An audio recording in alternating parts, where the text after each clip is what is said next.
시작하겠습니다. 기도하겠습니다. 하나님 감사합니다.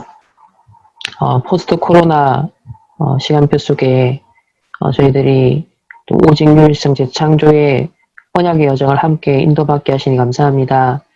하나님, 세상은 갈수록 말세지말의 많은 현상들이 우리 현장 속에서 목격되어지고 확인되어집니다. 이럴 때일수록 성경에서 하나님이 이미 약속하신 것들이 이루어지는 시간표이기에 우리가 땅끝까지 이 복음 증거하는 것에 초점을 맞추며 하나님 절대 언약 속에 절대 여장을 걷고 절대 목표를 향하여 도전할 수 있는 우리 귀한 차세대 전도자들 되기를 원합니다. 특별히 4차 산업혁명 시대가 다가오는 이 시점에 창세기 3장, 6장, 11장의 것들이 무너지고 오직 그리스도, 오직 하나님 나라, 오직 성령 충만의 언약의 여정을 걸어가는 하나님 참된 이 시대의 파수꾼들이 일어나기를 원합니다. 특별히 4차 산업혁명 시대에 우리가 더 영적으로 집중할 당면, 필연, 절대적 이유를 오늘도 함께 포럼을 통하여서 확인하는 시간 될 수 있도록 이 시간에 주의 성령께서 축복하시고 인도하여 주옵소서. 감사드리며 살아계신 예수 그리스도 이름으로 기도합니다. 아멘. 네, 반갑습니다. 우리 9주차 오늘 여러분들과 함께 또 렘넌트 세계관 연구팀 우리 온라인 포럼을 인도를 받게 되었습니다. 4차 산업혁명과 포스트 코로나 시대 오늘 그 9번째 주제로 불가항력적인 중독 기술 시대 나의 관심을 둘러싼 전쟁이라고 한번 잡아보았습니다. 그래서 4차 산업혁명 시대 후유증을 준비하고 대비하라라는 말씀을 벌써 올 초에 주셨는데 그런 여러 가지 문제가 있겠지만 특별히 중독 문제가 심각해질 거다. 지금도 심각한데 앞으로는 4차 산업혁명 이 과학기술력이 기하급수적으로 발전하는 것만큼 이 중독의 후유증 역시 기하급수적으로 또 압도적으로 일어날 가능성이 굉장히 크다라고 생각합니다. 그래서 세상에 어떤 사람들도 주목하지 않는 그 노바디의 문제고 현장이라고 생각하는데요. 이것이 아마 에브리바디의 문제가 될 것 같습니다. 그래서 이 중독 후유증을 우리 전도자들이 그리고 우리 교회가 어떻게 대비해야 될 것인가 그것을 함께 고민하고 또 기도 제목으로 붙잡고 실질적인 그릇을 우리가 방주 운동을 하는 것처럼 좀 준비할 수 있는 그런 언약을 함께 나누는 시간이었으면 좋겠습니다. 창세기 먼저 3장 7절 말씀인데요. 이에 그들이 눈이 밝았죠. 자기들이 벗은 줄을 알고 무화과 나뭇잎을 엮어서 치마로 삼았더라. 창세기 3장 사건 바로 직후에 이런 일이 벌어집니다.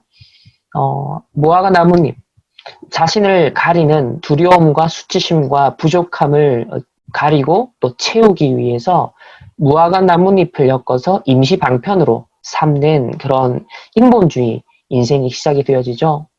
처음에는 하나님을 떠나서 부끄럽고 두려웠습니다. 그래서 무엇이든지 나를 가릴 수 있는 것이라면 그것을 붙잡곤 하였죠.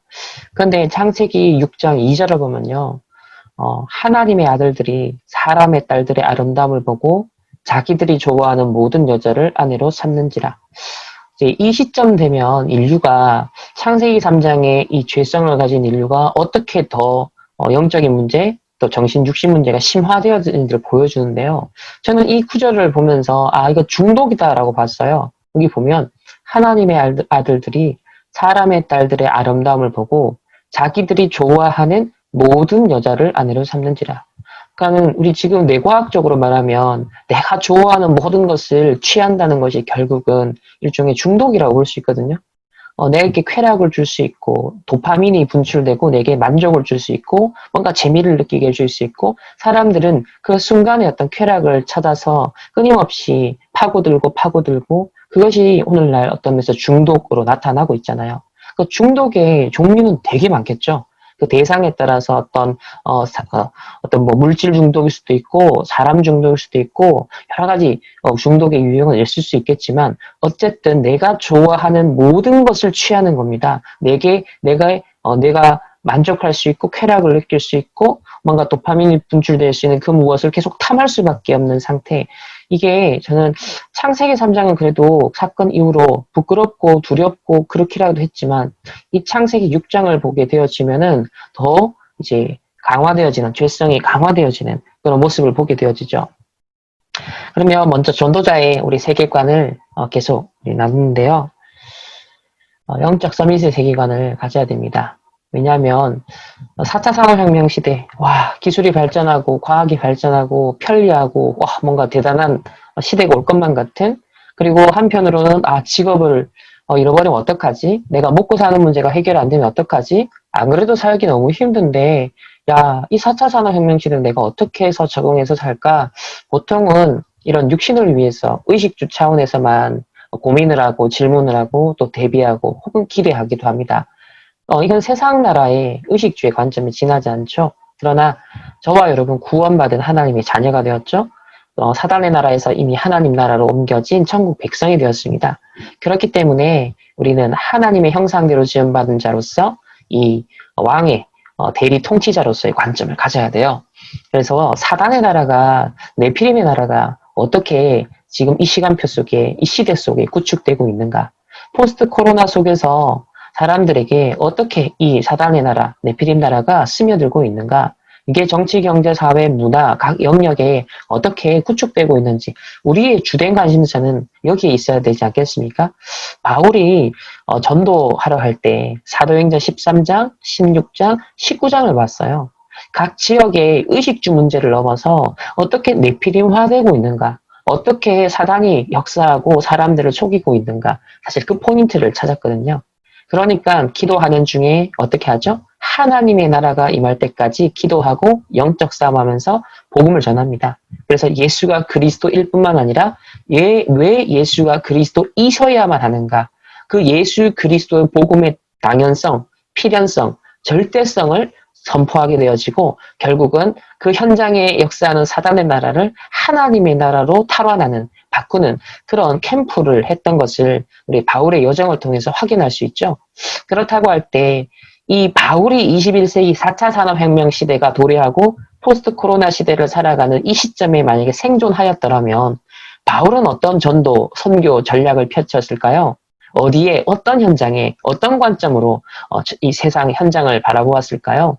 그런 전도자의 관점, 영적 서밋의 관점을 한번 질문해 보면서 우리가 모든 것을 바라봐야겠습니다. 우리 창조 타락 구속 완성이라는 이런 성경적인 세계관과 역사관에 대해서 익히 계속 나누고 있는데요. 하나님께서 원래 창조하신 인간을 향한 목적과 세상을 향한 목적이 있습니다. 창세기 3장 문제 때문에 결국 12가지 문제로 이제 확장된 이 타락의 문제가 여전히 세상에 작동을 하고 있고 영향을 주고 있고 모든 사람이 죄를 범하였음에 하나님의 영광이 이르지 못하는 상태에 있습니다. 그러나 저와 여러분은 창세전의 영세전부터 하나님이 구원하시기로 작정하시고 우리를 하나님의 자녀 삼아주셔서 우리는 이미 구속사역의 이 성취 가운데 있는데요.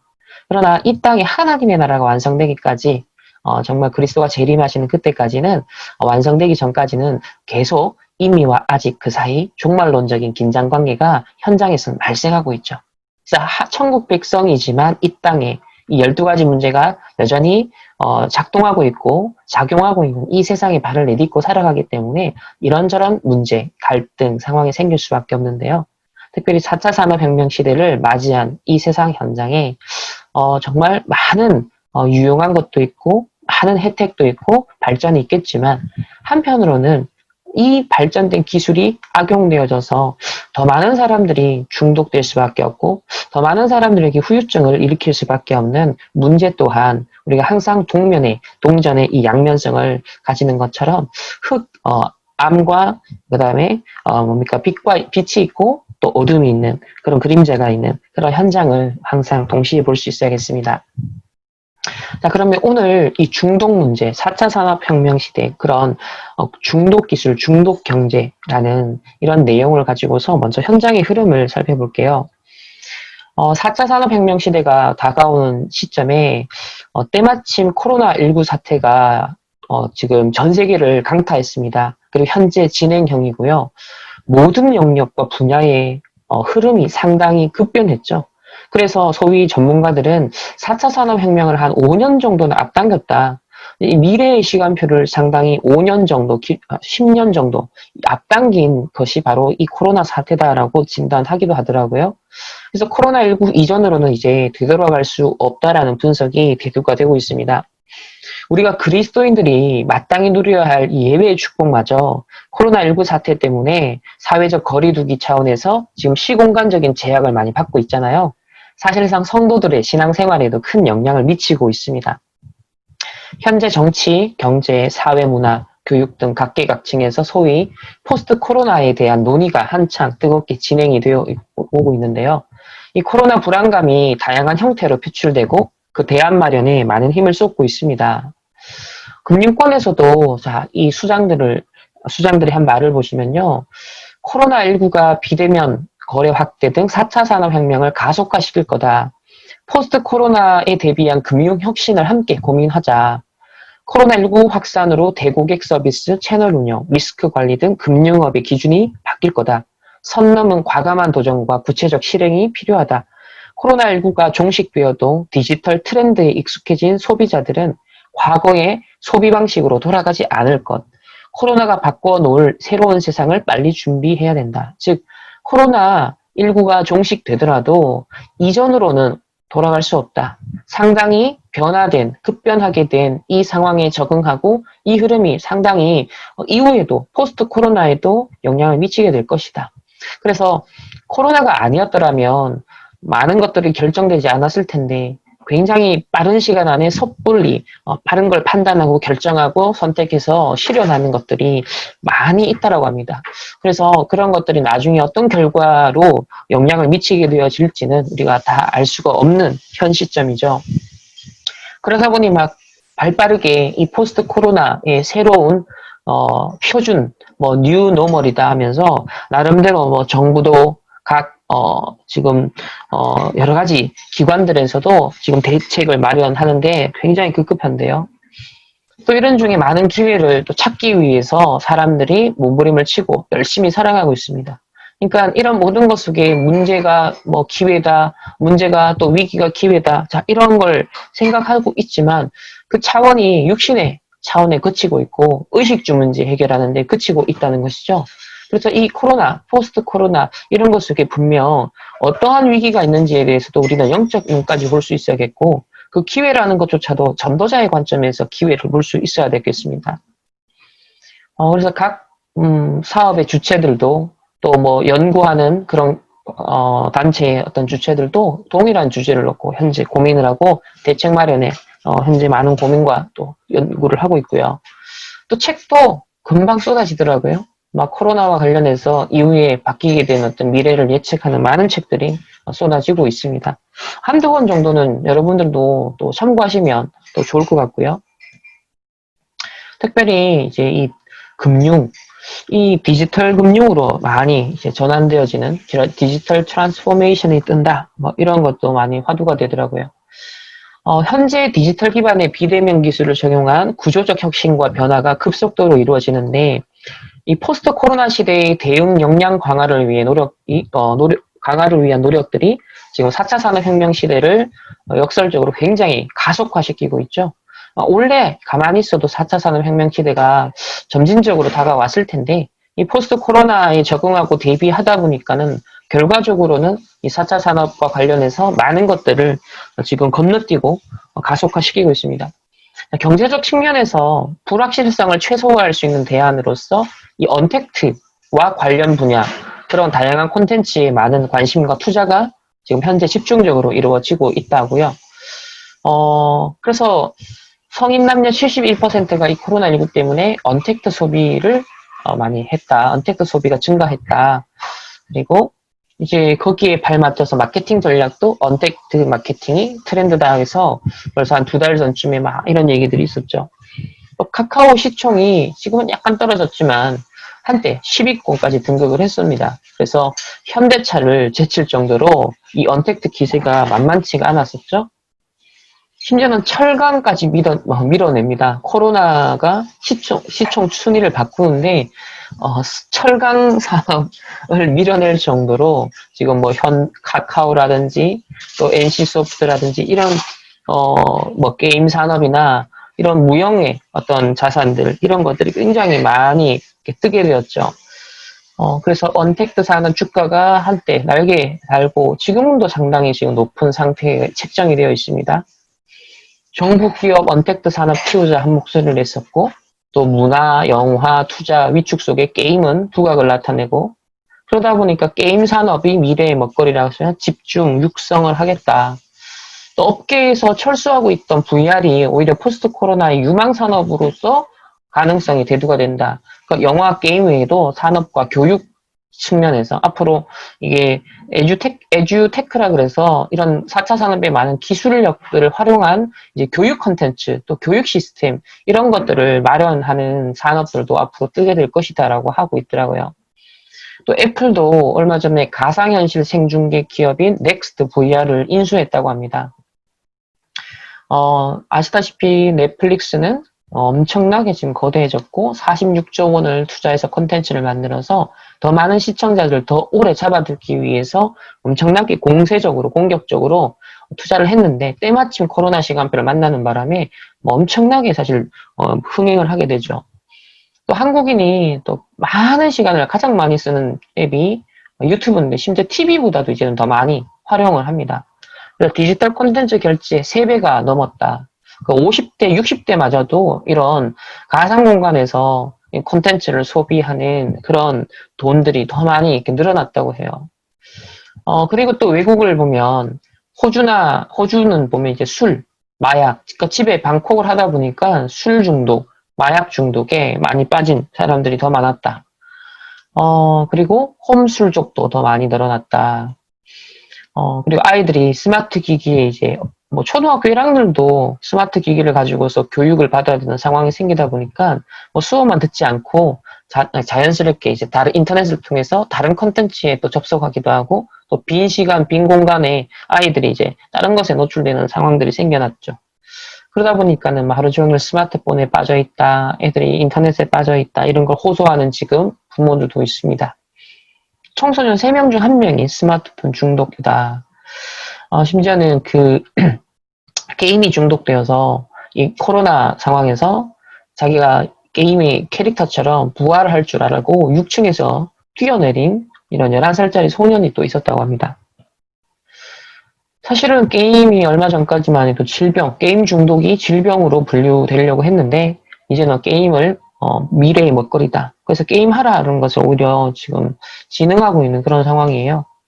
그래서 게임 중독이 한때 뇌질환이다까지 말했던 그런 지금 말을 바꿔가지고 돈이 되면 경제만 되면 뭐든지 육신을 위해서 도움이 되면 정신적으로 어떻게 영향을 미치고 사실 또 인간의 가장 중요한 게 뇌인데 이게 어떻게 되는지 사실 폭풍에 대해서 후유증에 대해서는 사람들의 생각을 안 한다는 거죠. 이란에서는 또 가짜뉴스 때문에 한때 코로나19에 이 메탄올이 뭐 효과 있다 해서 이 메탄올에 중독이 돼서 사망자가 480명. 정말 어이가 없죠. 이런 가짜뉴스를 통해서 4차 산업혁명 시대에 이런 많은 것들이 커넥팅된 건 좋은데 가짜뉴스가 돌아서 그것이 많은 사람을 이렇게 죽음으로 몰아갈 수도 있는 이런 아이러니한 상황이 또 생겨나기도 했습니다. 자, 그래서 전도자가 뭐라 그랬냐면 영적 문제가 올 수밖에 없죠. 영적 문제 시대를 만나는데 여러분 때는 앞으로 더 만날 거다. 그래서 4차 산업이 본격화되는 날 정신병자 꽉 나올 거다. 여러분의 때가 온다. 걱정하지 말고 앞으로 많은 사람들이 엘리트들이 돌아서 여러분에게 복음받으려고 치료받으려고 올 것이니까 이게 우리 개인과 우리 교회를 향한 지금 하나님이 주신 음성이잖아요. 그렇다고 할 때 이것을 두고서 우리는 이제 방주 운동을 아주 정말 체계적으로 저는 준비해야 된다고 믿습니다. 그리고 국어사전, 네이버 국어사전에서요, 중독을 한번 검색해 보면요, 이렇게 나와요. 첫 번째는 생체가 음식물이나 약물의 독성에 의해서 기능장애를 일으키는 일. 두 번째는 술이나 마약 따위를 지나치게 복용한 결과 그것 없이는 견디지 못하는 병적인 상태. 여러분, 세 번째가 참 놀랍지 않습니까? 어떤 사상이나 사물에 젖어서 정상적으로 사물을 판단할 수 없는 상태.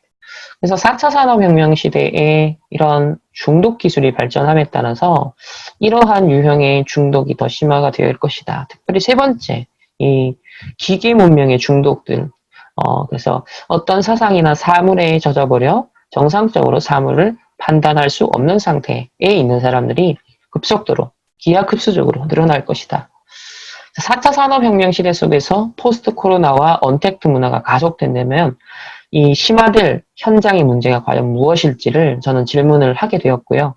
또 영적으로, 정신적으로, 육신적인 측면에서 시대적 후유증은 어떻게 나타날 것인가, 거기에 대해서 궁금하게 되었습니다. 차세대 전도자들은, 여러분들은 영적인 파수꾼의 그런 통찰력을 가지고 오프라인 현장뿐만 아니라 이제는 가상은 현실이다, 현장이다. 이 온라인 가상 세계에서 일어나는 변화를 잘 이해하고요. 237 치유 서밋의 관점에서 언약의 여정 CVDIP를 우리는 구체화해 나가야겠습니다. 자, 그러면 먼저 첫 번째 구조적인 문제를 한번 볼게요. 구조적인 문제. 첫 번째는 이제 스마트폰 중독. 이미 우리가 지금 경험하고 있는 현상인데요. 현대인의 이상 행동 중 하나는 스마트폰을 이유 없이 켰다 끄는 것. 저도 스마트폰을 이제 거의 10년 가까이 쓰다 보니까 이런 행동들이 있는 거예요. 아무런 알림이 오지 않았는데도, 또 아무런 목적이 없는데도 뭔가 이렇게 습관적으로 스마트폰을 이렇게 들었다 놨다, 이렇게 쓸어 내렸다가 말았다가 폰 화면을 이렇게 켜더라는 거예요. 화면을 좌우로 몇 번 쓸어 넘기다 다시 끈다. 또 잠시 뒤 다시 켰다가 끈다. 아무 의미 없이 이 반복적인 행동은 지금 237 나라 인종과 성별을 떠나서 스마트폰 사용하는 모든 사람들에게서 나타나는 공통점이라고 합니다. 리서치 회사인 디스카운트의 연구에 따르면 우리는 하루 평균 2617회 스마트폰을 만지작 한답니다. 상위 10% 사용자는 무려 5427회를 만져요. 이 중에 반드시 꼭 필요해서 만지는 경우가 많지 않다고 합니다. 일리노이 대학교의 연구 결과에 따르면 도심의 보행자 5명 중 1명이 아무 이유 없이 그냥 스마트폰을 손에 들고 다녀요. 이들을 폰 워커라는 새로운 인류학적 그룹으로 불려지기도 하는데요. 또 다른 연구에 따르면 18에서 24세의 미국인 중 44%가 핸드폰을 손에 들고 잠든 적이 있다. 그래서 이들을 폰 슬리퍼라고 부르기도 합니다. 최근 특이한 중독의 패턴이 나타난다고 하는데요. 현대인은 무엇인가 깊이 빠져드는 과몰입 증상과 어느 것 하나에도 제대로 집중할 수 없는 분열된 증상을 동시에 겪고 있다고 해요.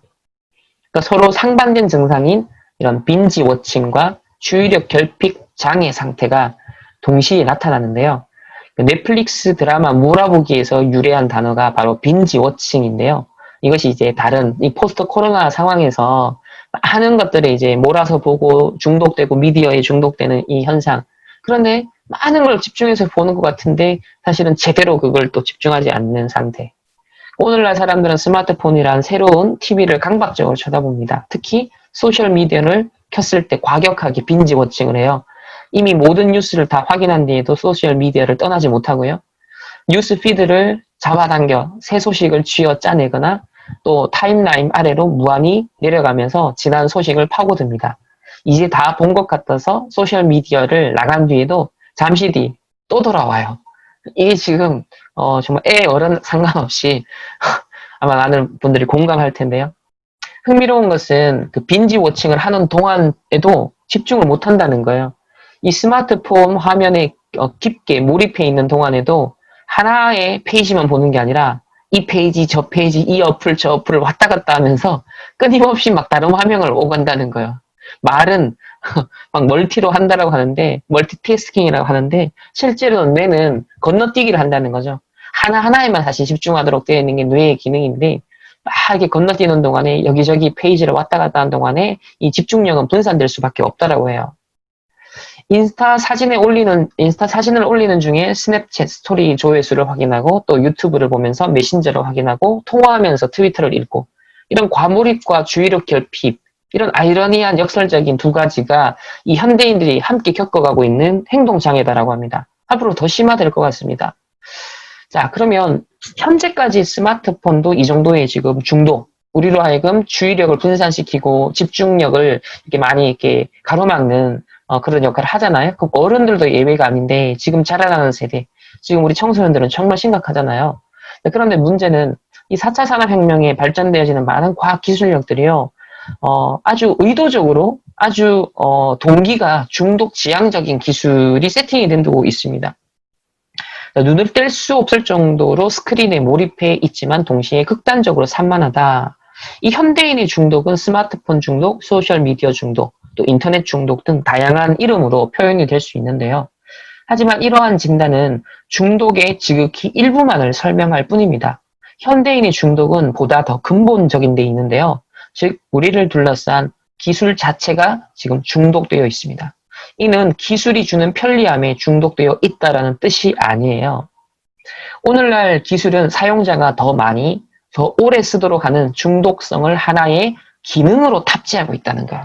기능으로. 우리가 편리해서 이 기술에 중독이 되는 게 아니라 기술 자체가 중독성의 기능을 가지고 있다는 겁니다. 그리고 이것을 addictive technology, 중독적인 기술에 사로잡혀 있다. 그렇게 표현할 수 있는데요. 이제껏 기술이라는 건 중독 자체를 목적으로 했던 적은 없었어요. 그렇기 때문에 지금 중독적인 기술이 발전하는 이 4차 산업 이 환경은 인류의 기술 발전의 역사 속에서는 매우 흥미로운 변화라고 합니다. 본래 기술은 인간이 마주한 어떤 특정한 문제를 빠르게 해결하는 것에 초점이 맞춰져 있었거든요. 그래서 마치 망치가 만들어진 목표는 뭐냐면 빨리 이 망치로부터 벗어나는 거예요. 즉 망치를 더 이상 사용하지 않아도 되도록 만들어주는 것이 기술의 그죠? 도구의 목표입니다. 초기 구글 검색도 사용자를 원하는 사이트로 빠르게 이동시켜 주도록 하게 설계되어 있죠. 계속 머물러 있도록 한 게 아니라 다른 걸 정말 해야 될 일을 하도록 도와주는 도구였어요. 그래서 구글로부터 빨리 벗어나게 돕는 것이 구글의 목표였습니다. 그러나 오늘날의 기술은 달라요. 기술은 망치가 아니라 이제는 갈고리처럼 생겼어요.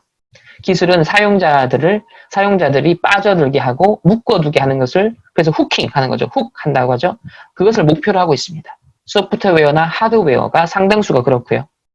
소셜미디어와 가상현실 헤드셋은 모두 사용자를 기술에 더 오래 더 깊이 빠져들도록 유도합니다.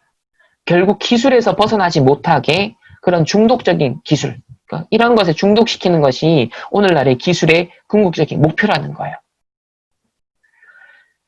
그래서 그냥 중독이 아니라 설계된, 기획된 중독이다. 그렇게 말할 수 있습니다. 현대 기술은 의도적으로 중독을 설계합니다. 중독성은 기술 기업의 제품 개발 단계에서 핵심적인 기능으로 다뤄지는데 그 방법론은 바로 그로스 해킹이라는 마케팅 용어로 포장이 되고 있습니다. 닐 이알의 책 훅은 이러한 방법론을 잘 담고 있는데요. 이 책에서는 습관 형성 제품을 만들기 위한 전략을 소개하고 있습니다. 여기서 습관 형성 전략이란 뇌에 도파민을 자극하도록 제품의 기능을 설계해서 사람들에게 작게 끊임없이 보상을 주는 거죠.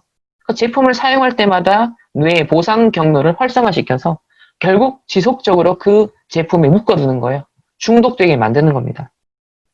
페이스북이나 인스타그램 이런 기술 기업들 모두 가변적인 보상을 통해서 끊임없이 변하는 거예요. 끊임없이 다양하게 예측 불허의 어떤 우리가 심리가 기대할 수밖에 없도록 이 보상이 이게 설계가 된다는 거예요.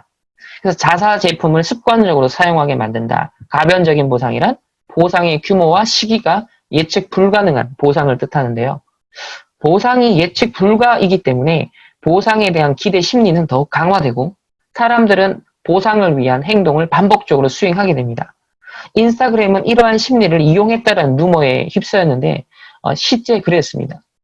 인스타그램이 친구가 좋아요, 또 페이스북도 마찬가지죠. 이런 것들을 누를 때 바로 푸시 알림을 보내는 게 아니라 어느 정도 보관하고 있다가 시간차를 두고 일정하게 지속적으로 접속할 수 있도록 확인할 수 있도록 그래서 계속 개인이 만족이 극에 달할 때 그 상황을 잘 계산해서 사실 시간차를 두고 내보낸다는 거예요.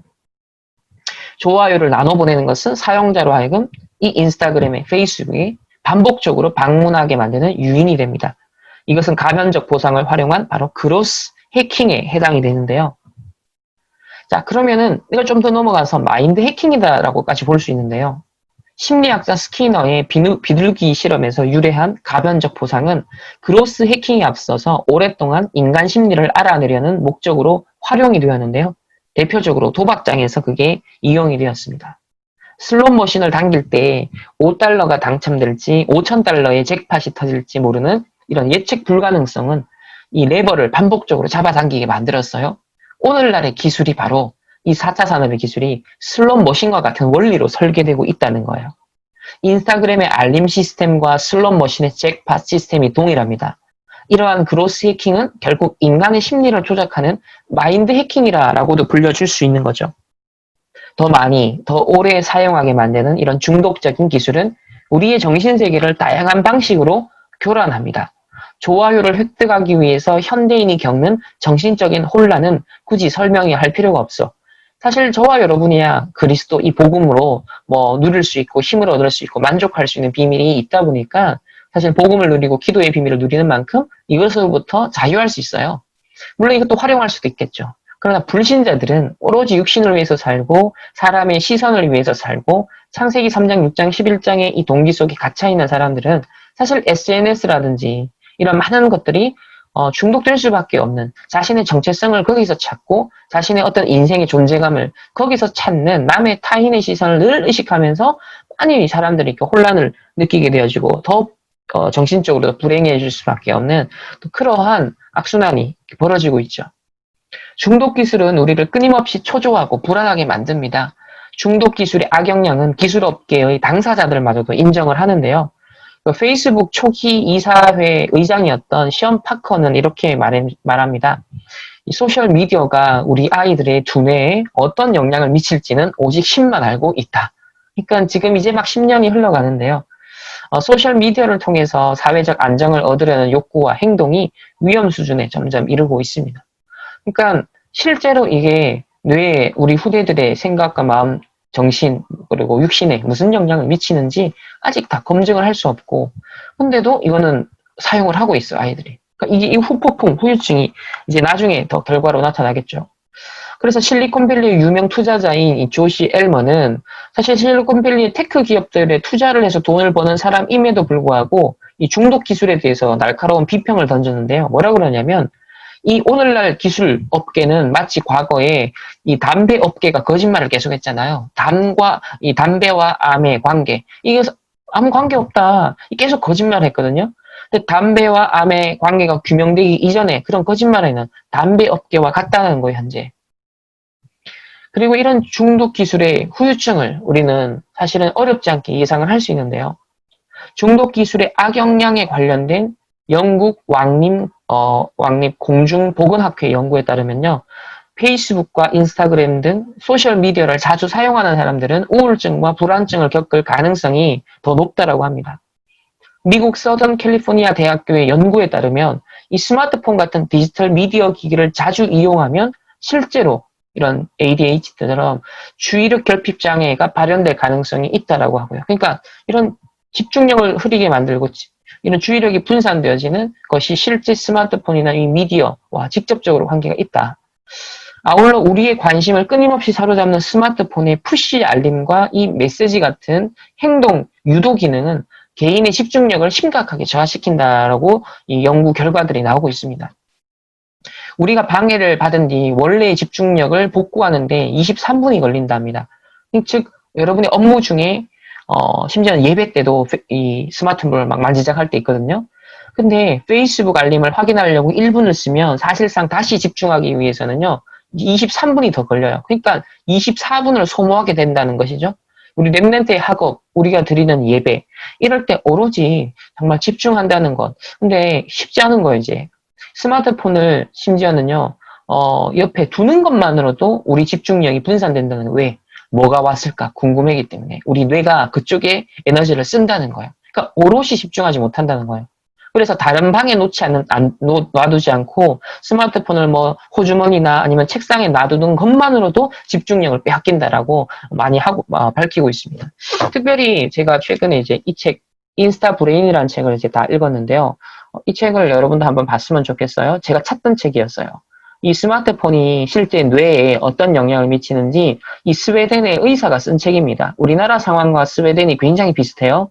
근데 스웨덴은 지금 심각하게 지금 이제 10대 이후 성인까지 이 우울증 문제가 심각해요. 근데 그 급증하는 시간표가 딱 스마트폰이 본격적으로 보급화돼서 대중화되기 시작하는 그 시점과 이 그래프가 맞물려 있어서 그런 다양한 상관관계를 입증하는 많은 연구들을 여기 담아놓고 있어요. 그래서 이 책이 이제 1장, 2장은 진화론적인 관점에서 어떤 뇌의 과학을 얘기하고 있기 때문에 사실 우리랑 좀 맞지 않는 부분들이 있지만 이 3장부터 9장까지는 보면 상당히 이 뇌와 그다음에 이런 미디어, 스마트폰의 상관관계를 이제 지난 한 10년 동안의 데이터를 바탕으로 해서 다양한 사례들, 연구 결과들을 제시하고 있기 때문에 좀 객관적으로 상당히 이제 얘기할 수 있는 부분들이 많습니다. 사역자들은 꼭 이 책을 참고하시길 바랍니다.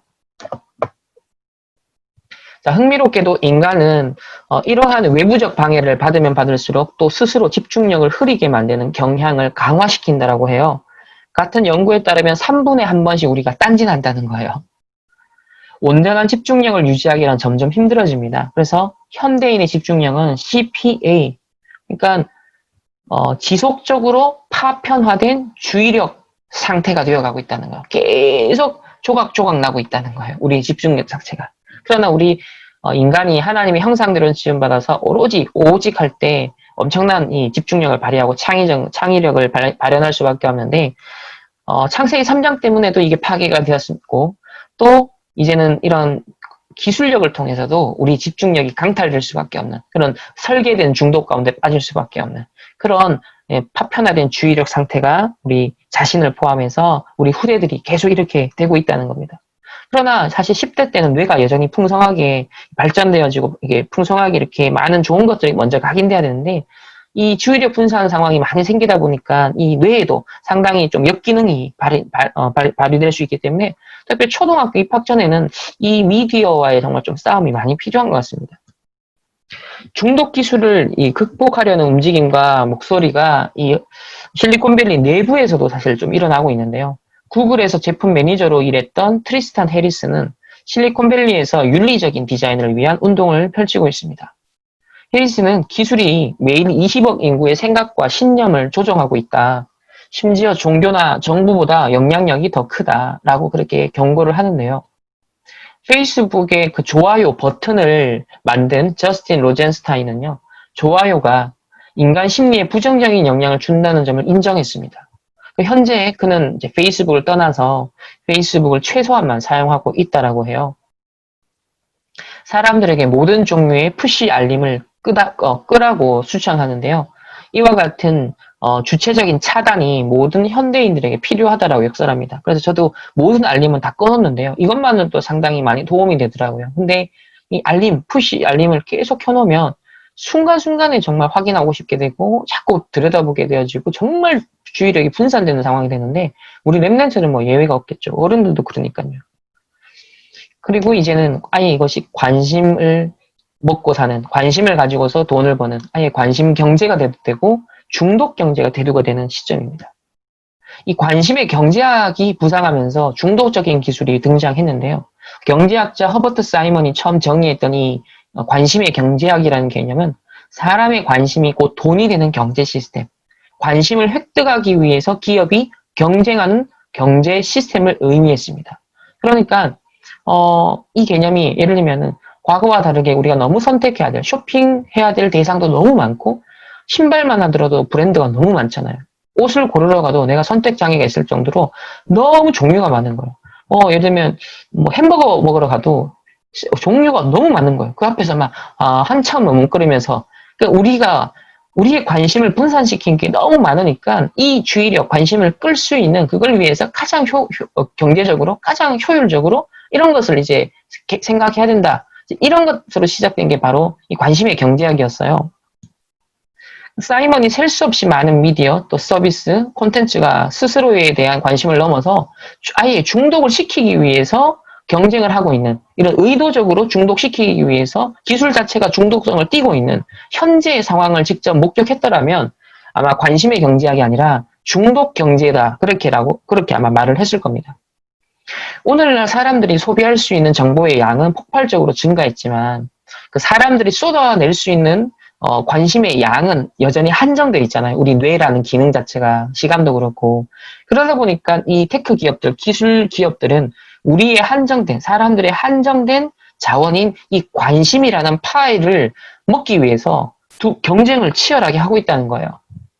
얼마나 많은 지분을 차지했느냐가 결국 그 기업의 가치 평가로 이어지죠.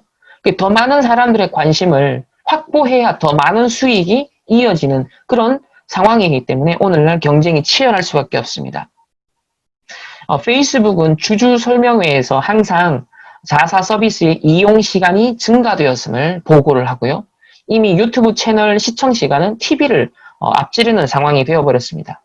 그러니까 이만큼 사람들의 시간을 잡아두는 것, 우리의 관심을 끄는 것, 최대한 그 플랫폼의 그 콘텐츠에 머물게 만드는 것. 그러니까 사실은 가장 인간이 취약한 어떤 방식으로 중독을 유도하게 되어지고 아예 기술력이 동원이 되어지고 그 속에서 우리는 결국 점점점 주의력을 잃어가고 집중력을 잃어가면서 분산되는 이런 악순환이 구조적으로 현재 형성이 되고 있다는 거죠.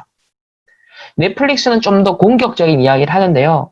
CEO 이 헤이스팅스는요. 최근의 인터뷰에서 이렇게 말해요. 우리의 가장 큰 경쟁자는 인간의 수면 시간이다.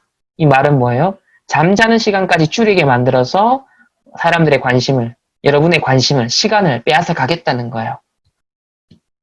우리의 시간을 더 많이 사로잡고 우리의 관심을 더 오래 붙잡아 두는 것이 오늘날 이 4차 산업을 이끌고 있고 선도하고 있는 기술 기업의 핵심 목표이기 때문에 이들 제품의 기능과 디자인은 이러한 방향으로 연구가 되고 엄청나게 투자가 되고 개발이 되고 있다는 거예요.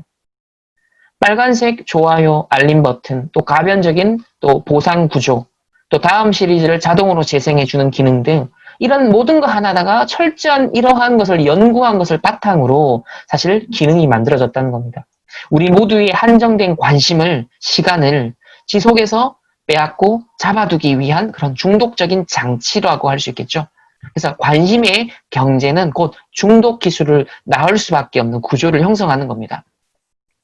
우리의 관심은 분명 오늘날 가장 빠르게 자본화될 수 있는 자원이지만 석유나 광물과는 달리 우리의 관심은 사실 우리의 삶 자체와 일맥상통하죠. 관심은 우리의 마음이고 관심은 우리의 집중력이며 관심은 우리의 정신적 에너지입니다. 관심은 우리가 살아가는 시간 그 자체거든요. 그렇다고 할 때 우리의 관심을 끊임없이 빼앗기 위해서 각종 중독 기술을 발전시켜 나가는 것이 결국은 무엇을 빼앗아가죠? 우리의 마음, 생각, 집중력, 정신적 에너지 이런 것들을 고갈시켜 간다는 것. 그래서 우리가 살아가는 이 시간 그 자체를 빼앗아 간다는 것. 이걸 우리가 주의해야 됩니다. 따라서 중독 기술을 통해 우리로부터 더 많은 관심을 끌어내려는 기업은 사실상 우리의 삶의 위협적인 존재라고 볼 수 있죠. 이들 기업은 우리 삶 속에 깊이 파고들어 우리의 시간을 착취할 가능성이 있기 때문입니다. 저와 여러분처럼 성인이 되고 어느 정도 또 이 영적으로 누릴 수 있는 힘이 있다면 그래도 괜찮겠죠. 그런데 지금 자라나고 이미 어릴 때부터 이게 익숙해져 있는 우리 후대들은 자제력도 없고 영적인 힘도 아직 부족합니다. 그러다 보니까는 사실 취약하죠. 이런 지금 구조를 우리 사역자들이 우리가 정말 잘 이해를 하고 있어야 됩니다. 거기에 더 나아가서 이제 지금 준비되는 것이 바로 몰입형 기술인데요. 다음 세대 기술의 키워드는 바로 몰입형 기술입니다. 가상현실, 증강현실, 혼합현실과 같이 이런 몰입형 기술은 현실과 가상의 경계를 지우고 허물고 기술이 구축한 이 가상세계 속에서 살아가는 경험을 더 많이 제공하는 거예요. 이들 기술은 현실보다 더 즐겁고 자극적인 가상세계를 제공함으로써 우리의 관심을 끌어들일 뿐만 아니라 다시는 현실로 돌아가고 싶지 않다라고 느낄 정도로 그런 보상 시스템을 만드는 거죠. 현실로 빠져나온 뒤에도 또다시 가상세계로 들어갑니다. 왜? 가상세계가 제공하는 보상의 효용이 더 크다면 가상세계에 머물고 잡아두는 게 가능해지는 거죠. 그래서 더 오래, 더 자주 가상 공간에 머물게 되어지면 우리의 삶 자체가 어떤 면에서는 중심축이 어디로 옮겨갈 수 있다? 가상 세계로 옮겨질 수 있다는 거예요. 왜? 머무는 시간, 우리의 관심과 시간을 쓰는 시간이 가상 세계에 머무는 게 훨씬 많기 때문에. 페이스북은 이제 소셜 미디어의 차세대 버전으로서 소셜 가상현실, 소셜 VR을 제시하는데요. 이것은 필연적입니다. 2차원의 이 스마트폰 화면을 넘어서서요. 3차원의 가상현실로 영토를 이 페이스북이 확장하려고 합니다. 그럼 이런 추세는 앞으로 다른 많은 테크 기업들도 앞으로 따르게 될 추세이지 않겠습니까? 3차원 가상현실로 나아가기 위해 페이스북은 가상현실 헤드셋 기업인 오큘러스를 인수해서 계속 지금 개발을 하고 있고 또 3D 버전의 소셜미디어 페이스북 스페이스를 이미 개발하였습니다. 가상현실과 소셜미디어를 서로 연결시키려고 하는 이 페이스북의 시도는 가상현실과 소셜미디어는 현실의 시뮬레이션을 만들어낸다는 점에서 사실 본질적으로 똑같고 따라서 서로 연결될 수밖에 없음을 시사해 줍니다. 현재 페이스북은 초기 버전의 가상현실이라면 이 페이스북이 개발 중인 소셜 가상현실은 헤드셋으로 접속 가능한 완성형 차세대 이제 어떤 면에서는 버전의 가상현실이 될 수 있다 하겠죠. 사실 완전히 먼 미래 이야기는 아닙니다. 이 몰입형 기술이 완전히 도래하지 않은 현재의 시점에서도 이미 우리 후대들이 많은 삶이 우리의 시간과 관심이 소셜 가상현실에 사로잡혀 있기 때문이죠. 이러한 가상기술과 몰입형 기술은 우리가 기술과 맺고 있는 관계의 근본적 변화를 불러옵니다. 기술을 사용하는 때와 사용하지 않은 때에 대한 구분이 급격히 사라지고 항상 기술 속에 머물러 있는 상태가 이제는 삶에 주어진 기본값으로 설정이 된다는 것이죠. 우리가 기술이 불러오는 중독을 제대로 파악하기도 전에 어쩌면 기술은 우리의 뇌를 미처 알지 못하는 형태로 바꿔 놓을 수도 있습니다. 그래서 중독 자체가 문제라는 인식 자체를 우리가 하지 못하도록 그러니까 중독을 파악하는 능력 자체가 상실되게 만들어버릴지도 모릅니다. 그래서 전도자로서 우리는 더 근본적인 문제를 또 볼 수 있어야겠는데요. 지금 마약 중독도 지금 전 세계적으로 심각하잖아요. 이런 마약 중독 그 자체보다 더 중요한 것은 그렇게 마약에 중독될 수밖에 없었던 근본적인 상태가 있었다는 거죠. 게임에 중독이 되든, 음란에 중독되든, 마약에 중독되든, 알코올에 중독되든, 사람에 중독되든, 사상에 중독되든, 사람이 어딘가에 집착하고 빠져들 수밖에 없는 그 근본적 상태가 있다는 겁니다. 성경은 하나님의 형상대로 창조된 인간이 범죄하여서 하나님과의 관계가 단절되었음을 증언하죠. 무한한 자원, 정말 궁핍함이 없도록 모든 것을 무한대로 제공해줬던 이 하나님과의 관계가 단절이 된 거죠. 하나님을 떠난 모든 인간이 결국 혼돈, 공허, 흑암 이런 결핍의 상태, 단절의 상태, 영적 문제에 직면하게 됩니다. 창세기 3장을 보면 그렇잖아요. 너희 눈이 밝아져 하나님과 같이 되어 선악을 알 줄. 그래서 그 나무를 본즉 먹음직, 보암직, 지혜롭게 할 만큼 탐스럽기도 한 나무다. 그 나무 열매를 먹고 남편에게 주매 그도 먹었지라. 눈이 밝아져 벗은 줄 알고 무화과 나뭇잎을 엮어 치마로 삼았다. 그러니까 끊임없이 인간이 이것을 한가를 탐하고 한 가지 집착을 했는데 그것으로 끝나지 않고 결국 무화과 나뭇잎 치마를 엮어서 또 자신을 가리고 또 말라 삐뚤어지면은 그걸 또 무화과 나뭇잎 치마를 엮고 이 행위가 계속 반복되는 거죠. 우리는 어딘가에 끊임없이 집착할 수밖에 없고 끊임없이 어딘가에 중독되어 들어갈 수밖에 없는 그런 본질적인 상태를 갖고 있다는 거예요. 그러니까 창세기 6장에는 어떤 상태예요? 사람의 딸들의 아름다움을 보고 자기들이 좋아하는 오늘날로 말하면 나에게 도파민을 선물해 줄 수 있는 자극을 줄 수 있는 쾌락을 줄 수 있는 어떤 것이라면 인간은 본능적으로 취할 수밖에 없는 상태가 되는 겁니다. 그러다 보니까는 어떻게 돼요? 영적 상태가 망가지죠. 뇌가 망가지니까. 그러니까 나의 영혼이 사람과 함께하지 아니하리니 이는 그들이 지극히 육신이 됨이라. 그러니까 영적인 상태를 다 죽여가고 황폐시켜가니까 오로지 상태가 육신이 됩니다. 오늘날의 뇌도 이제 이 집중력을 잃어버리게 되고 하나님을 향한 영적 집중을 자꾸자꾸 이제 갉아먹는 이런 육신의 됨이라는 상태가 되는 거예요. 그러니까 예배에 와서도 집중할 수 없는 거예요. 그래서 네피림이다. 그리고 세상에 고대 명성 있는 사람이고 용사다. 죄악이 세상에 가득함을 보시고 마음으로 생각하는 모든 계획이 항상 악할 뿐이다. 그러니까 이제는 영적인 상태가 완전 죽어버리니까 모든 생각과 마음 자체, 뇌가 악한 것만 이제 따라갈 수밖에 없게 되죠.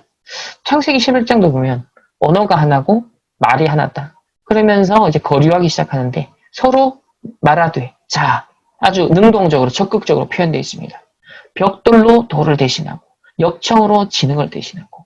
그러니까 오늘날에도 이 기술력을 보면요. 점점점 차세대 기술이 나와요.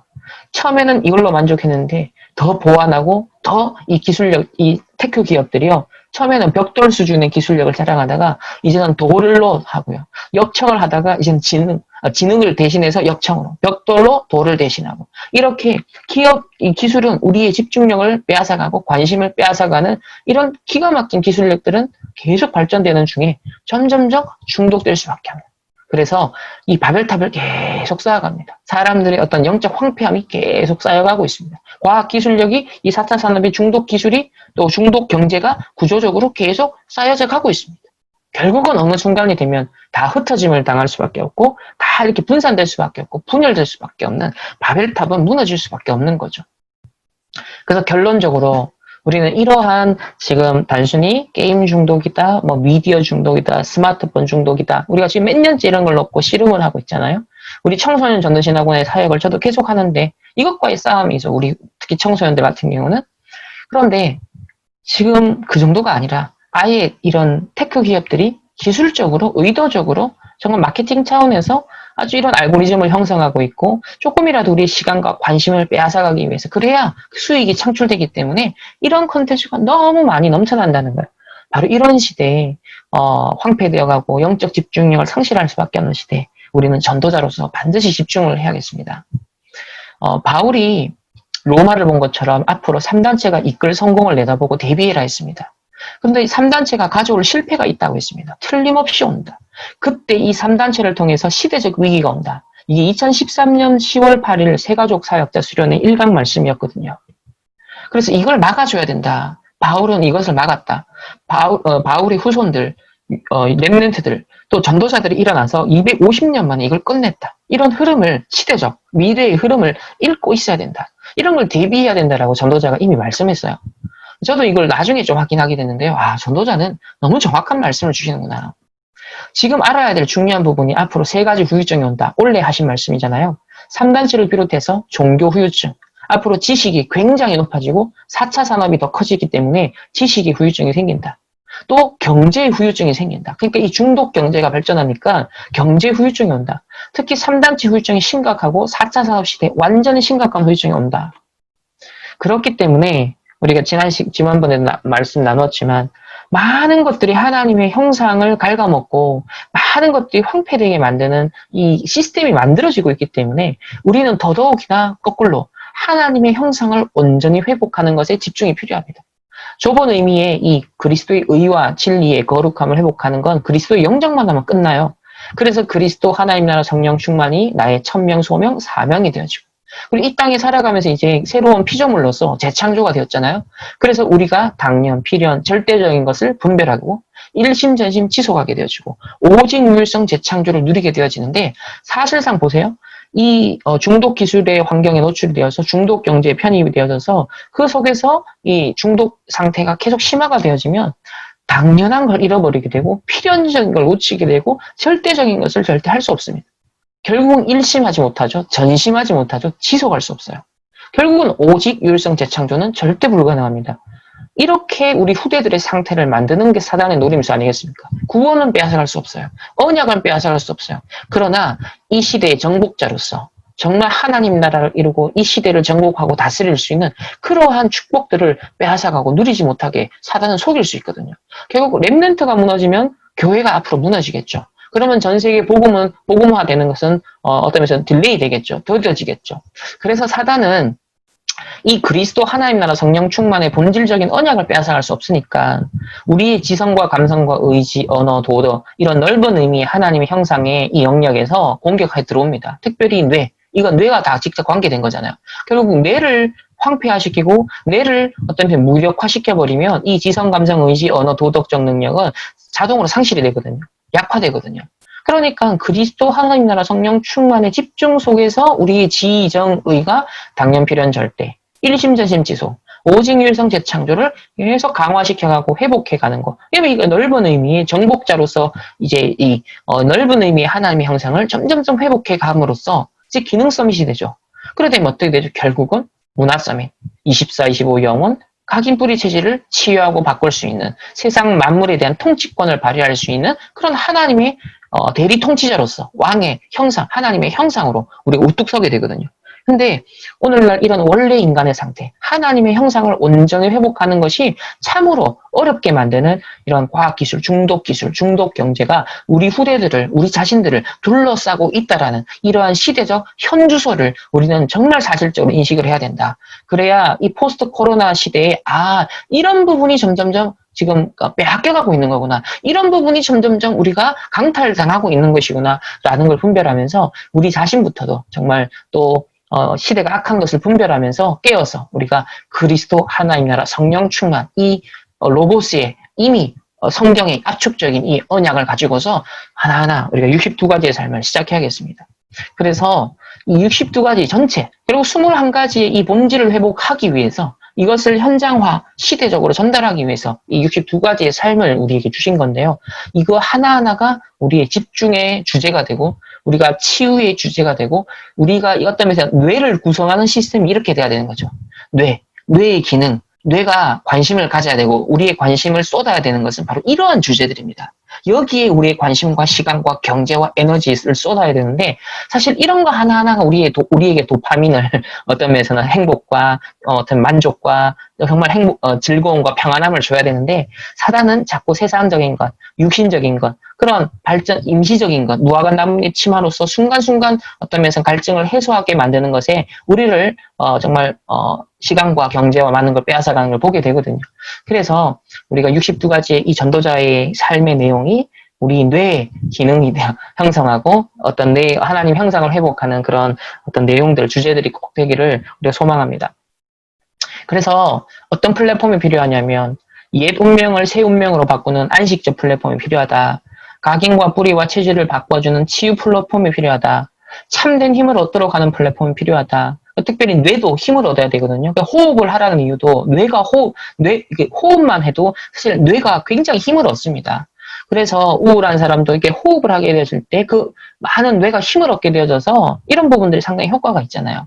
참된 나를 발견하는 플랫폼, 참된 실력을 갖추는 플랫폼, 참된 성공으로 전도 선교를 돕는 플랫폼. 이게 이제 교회가 해야 될 역할인데 이제 이거는 어떤 물리적 차원에서 교회당 시스템 차원에서 교회당도 있겠지만 가상 세계에서 사실 이런 플랫폼도 필요한 거예요, 지금. 왜냐하면 우리가 어차피 스마트폰이나 이 디지털 환경은 벗어날 수가 없잖아요.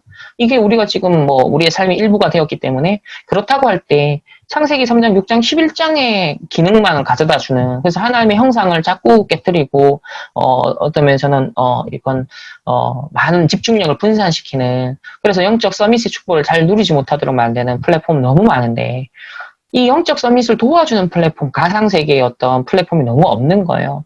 그래서 우리가 정말 기도해야 되고 이런 걸 준비하고 만들어낼 수 있는 인재들이 너무 필요하다. 그리고 이런데 우리 교회가 제대로 된 투자를 해서 우리 제대로 된 서밋들도 만들어내고 이러한 역할의 선교사 역할을 할 수 있는 그러니까 237, 5천 종족만 가는 게 아니라 가상세계에서도 각 영역에서 주제를 가지고 활약할 수 있는 그런 우리 선교사들을 정말 우리는 키워내야 됩니다.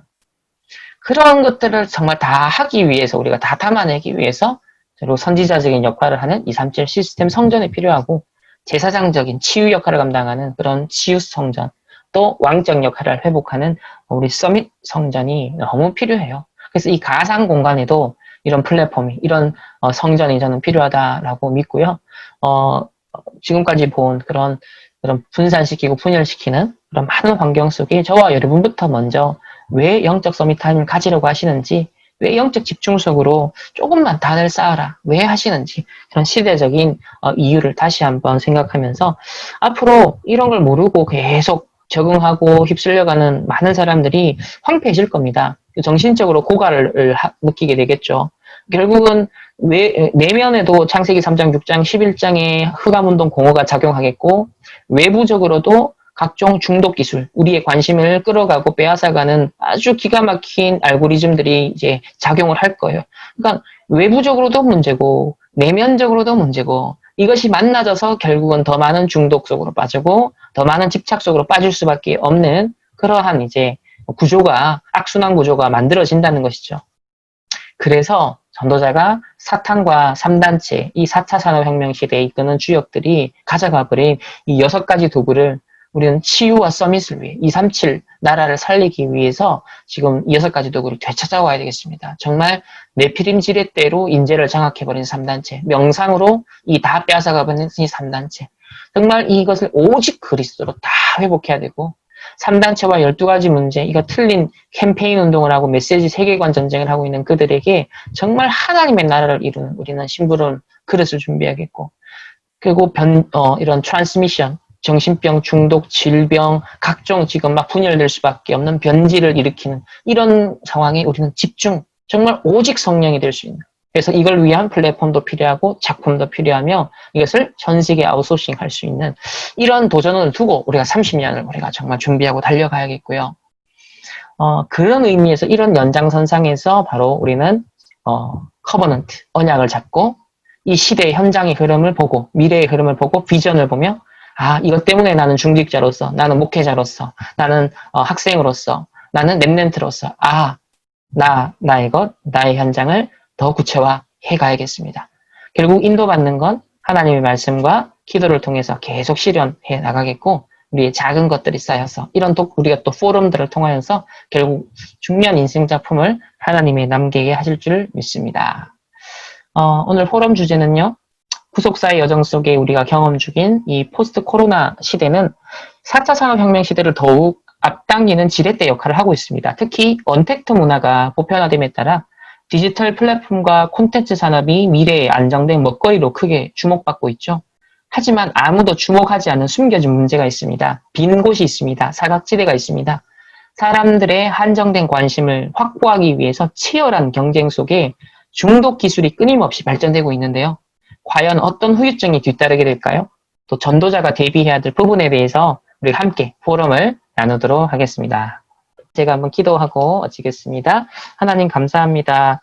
우리의 영적 집중력, 또 우리 육신의 집중력을 참으로 빼앗아가는 것이 너무 넘쳐나는 시대에 왜 영적 서밋타임을 가져라고 하셨는지 그거 당연 필요한 절대적인 이유를 이 포스트 코로나 또 4차 산업혁명의 많은 발전되는 기술 환경 속에서 점검합니다. 하나님, 정말 하나님과 깊은 소통 있게 하시고 정말 하나님이 우리에게 주신 것 모든 것 찾아 누릴 수 있는, 그래서 하나님의 형상을 온전히 회복하여 영적 기능 문화 서밋 되어서 하나님 많은 후대들과 많은 이 시대의 사람들이 하나님을 떠난 그 빈 마음을 채우기 위해서 허가문동 공허에 빠져 헤매는 그것을 해소하기 위해서 틀린 것을 찾고 집착하고 또 중독되어가는 시대에 정확한 늘 갈증이 없는 항상 만족이 있는 이 복음의 비밀을 생명의 복음을 전달할 수 있는 귀한 전도자를 될 수 있도록 축복하시며 우리 자신이 먼저 영적 서밋타임에 집중할 수 있는 증인으로 축복하시고 인도해 주옵소서. 감사드리며 살아계신 예수 그리스도 이름으로 기도합니다. 아멘.